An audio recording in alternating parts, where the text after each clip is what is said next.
최원영 목사의 5분 백심 37번째 시간, 림프절 결핵에 걸린 한족 자매 돕기 목회 이야기입니다. 2017년 7월 중국 하얼빈 지하교회 새벽 예배에서 한족 자매를 처음 보았습니다. 예배 설교를 마치고 우연히 목에 흉한 상처가 있는 자매가 내 눈에 들어왔습니다. 나는 왜 목 주변에 상처가 났는지를 물었습니다. 자매는 림프절 결핵 환자였습니다. 결핵균으로 인해 목 주변에 파상풍처럼 번져 있었습니다. 24살밖에 되지 않는 처녀, 꿈과 낭만을 향해 해맑게 웃으며 활기차게 살아갈 젊은 청년이 더운 여름에 목에 난 상처를 가리기 위해서 목 위 턱 밑까지 옷을 덮고 있었습니다. 그 모습이 참으로 안쓰럽고 가련해 보였습니다. 나는 자매의 결핵을 치료해 주고 싶었습니다. 한국에 오면 치료해 주겠다고 약속했습니다. 나는 태어나서 처음으로 결핵에 걸린 사람을 보았습니다. 또 결핵에 대한 선행 지식이 없었습니다. 한국에 와서 인터넷과 의사분들에게 치료 방법을 물으며 결핵에 대한 공부를 했습니다. 7월에 자매를 만나고 한 달 만에 중국 자매는 한국에 왔습니다. 자매의 결핵을 치료해 주기 위해 병원을 데리고 갔습니다. 한국에서는 장시간 치료가 불가능하고 중국에서도 결핵약은 동일하다는 의사의 권고를 듣고 자매에게 중국 가서 반드시 치료하라고 이야기했지만 치료받을 재정적인 여유가 없었습니다. 부모님이 이혼하고 어머니와 하얼빈에서 월세를 살고 있기에 사정이 아주 딱한 편이었습니다. 그래서 아내의 여름 휴가비와 돈을 더 보태서 중국 가서 치료할 수 있도록 치료비와 모든 경비를 주었습니다.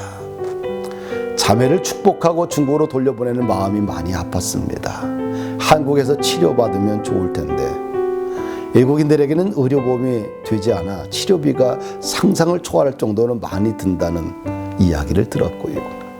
또한 중국인이라 또 통역을 봉사할 사람을 찾는 것, 또 최소한 치료기간이 1년 이상 걸리기에 한국에서 치료하는 것이 거의 불가능했습니다. 자매는 한국에 오기 전에는 중국에서 치료를 받기를 거부했습니다. 치료약이 독하기 때문에 이가 망가진다는 것입니다.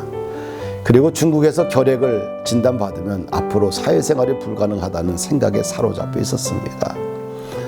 또한 재정적인 어려움도 이런 생각을 더욱 굳히는 이유 중에 하나였습니다.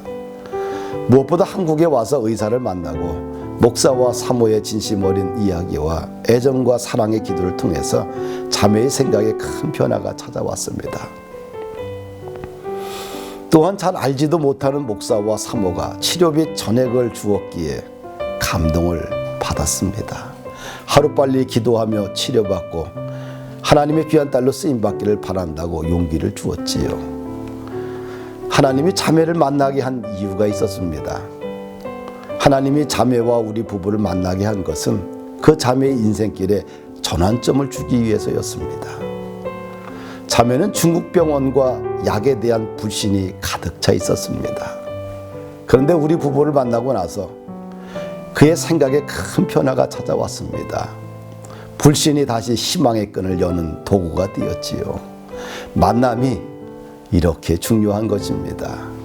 누구를 만남에 따라서 그 사람의 인생의 생각이 바뀌어지기 때문에 그렇지요. 자매와 나는 인생에서 만남이 어떤 연결고리도 없었습니다. 우연히 한번 중국 교회에서 새벽 기도 시간 1시간 예배로 만난 것이 전부였습니다. 자매가 한국에 도착해서 교회에 이미 왔는데 아내에게 자매가 온 이유를 미리 설명하지 않았습니다. 아내는 자매를 사택에서 처음 보았습니다. 그리고 자매가 있는 자리에서 내가 한국에서 고쳐준다고 말했기에 왔다고 말했지요. 아내는 더 이상 묻지 않고 남편의 무모한 행동에 대해 아무 말 없이 자매의 상황을 체크하고 아는 의사분들과 의논하고 병원에 예약하고 자매를 데리고 의사와 면담하는 등 모든 일을 정신없이 처리해 주었습니다. 그리고 자매가 병을 고칠 수 있도록 마음에 큰 변화를 주었지요. 아무 말 없이 최선을 다하며 일 처리하는 아내에게 고맙고 감사했지요. 남편의 가슴이 늘 따뜻하여 항상 생각보다 행동이 먼저 가는 모습으로 인해 난감한 일을 자주 만들지만 그것으로 인해 갈등이나 다툼 없이 지낼 수 있었던 것은 아내의 성숙함이었고 아내는 믿음으로 모든 것들을 잘 이겨나갔습니다. 우리 부부와 자매는 언어가 다르고 살아왔던 환경이 다르고 민족이 다르지만 오직 하나님으로 인해 서로 이해할 수 있었고 그의 아픔과 고단한 인생을 어루만져 줄 수 있었습니다. 2달이란 시간이 참으로 빠르게 흘렀습니다. 신학교 강의차 하얼빈에 갔다가 자매를 만났습니다. 자매를 공항에서 만나는 순간 환한 모습으로 밝게 다가오는 자매는 더 이상 그의 얼굴에 어둠의 그늘을 찾아볼 수가 없었습니다. 약을 복용하며 치료를 잘 받고 있었습니다. 결핵균으로 인해 목에 선명하게 드러났던 상처도 더 이상 보이지 않고 희미하게 보일 뿐이었습니다. 많이 좋아지고 있었다는 것을 한눈에 알 수 있었지요.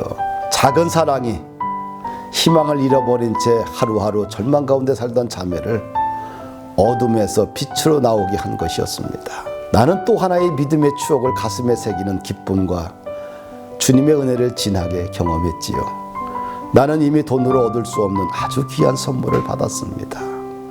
나와 자매와 또 자매의 교회 지체들과 친구들은 일생 동안 그 아름다웠던 믿음의 사건들을 떠올리며 함께 하나님의 인도하심과 도우심을 기억할 것입니다. 그리고 하나님을 찬양하며 기도하며 하나님을 믿는다는 것이 얼마나 소중한 가치인가를 일생 동안 그 의미를 느낄 것입니다. 그리스도가 주신 하늘의 은혜를 체험한 분들이 그 사랑을 서로 나누며 살아가는 것은 큰 축복입니다.